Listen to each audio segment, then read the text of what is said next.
Assalamualaikum warahmatullahi wabarakatuh. Halo semua, perkenalkan nama saya Rena Lutfiani dengan teman saya Melvina Nurul dan Ciprita Salsa. Pada kesempatan kali ini, kami akan membahas lebih jauh tentang materi untuk mata kuliah manajemen sumber daya manusia, khususnya pada subbab Business Level Strategy. Sebelum kita melangkah ke materi yang lebih lanjut, kita harus tahu tuh definisi dari business level strategy. Apa sih? Business level strategy adalah suatu langkah yang ditempuh oleh sebuah perusahaan untuk memanfaatkan sumber daya dan kompetensi perusahaan agar bisa mencapai keunggulan yang kompetitif pada suatu industri. Nah, macam-macam dari business level strategy itu ada 3. Yang pertama ada cost leadership, differentiation, dan yang ketiga adalah strategic focus. Untuk materi yang pertama tentang cost leadership akan dijelaskan oleh teman saya yang bernama Melvina Nurul.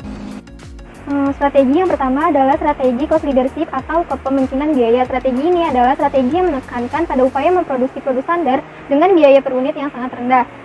Strategi ini biasanya ditujukan untuk konsumen yang sensitif harga atau menetapkan harga itu sebagai keputusan untuk membeli suatu produk. Tujuan dari strategi ini adalah untuk menawarkan suatu produk atau jasa dengan harga yang terendah mungkin dibandingkan dengan pesaingnya, tetapi dengan kualitas yang dapat sama. Adapun keunggulannya, yang pertama, walaupun di pasar persaingannya sangat kuat, perusahaan yang menerapkan strategi ini tetap dapat memperoleh keuntungan karena harganya yang murah tadi. Yang kedua, perusahaan yang menerapkan strategi ini bisa lebih bebas berinteraksi atau bekerja sama dengan pemasoknya. Dengan kata lain, kita bisa meraih diskon dalam pembelian yang jumlahnya besar atau yang relatif sering. Adapun kerugiannya, yang pertama itu adanya perubahan teknologi, membuat sebuah perusahaan yang menerapkan strategi itu harus mempertimbangkan ulang strategi alternatif apa yang akan diterapkan nantinya. Yang kedua itu keuntungan berumur pendek karena adanya pesaing yang meniru. Contoh perusahaan yang menerapkan strategi kepemimpinan biaya ini adalah provider 3, di mana kita tahu provider 3 adalah provider yang harganya paling murah dan dia berhasil memiliki keunggulan kompetitif berupa masa aktif yang cukup panjang dibandingkan dengan provider lainnya. Strategi diferensiasi adalah pendekatan yang dikembangkan bisnis dengan memberi pelanggan sesuatu yang unik, berbeda, dan nyata dari produk yang mungkin ditawarkan pesaing mereka di pasar. Tujuannya adalah untuk meningkatkan keunggulan kompetitif.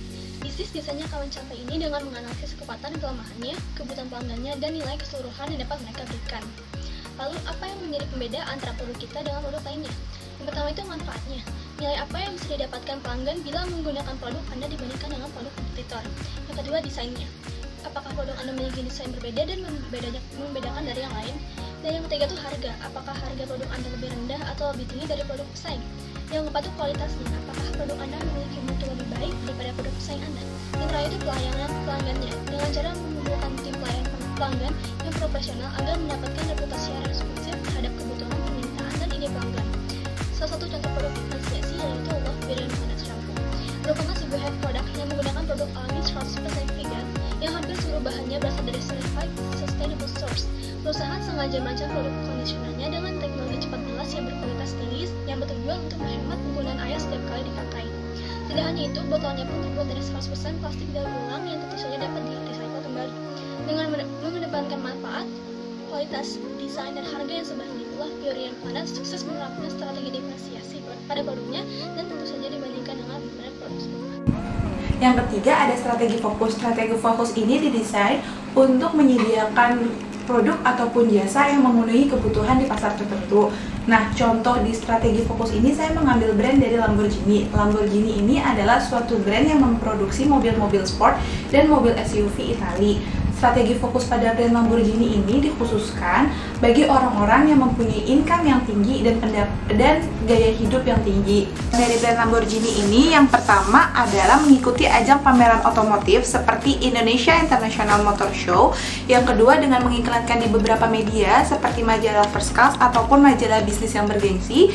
Ketiga, mendatangi secara langsung customer yang potensial. Dan terakhir, ketika kita menjual brand Lamborghini ini, kita bukan cuma menjual mobil mewah, melainkan juga menjual komunitasnya.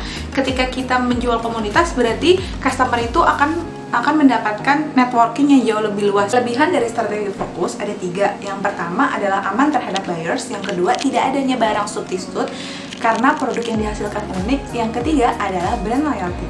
Nah, kelemahan dari strategi fokus itu juga ada 3. Yang pertama adalah biasanya harga produknya selalu tinggi.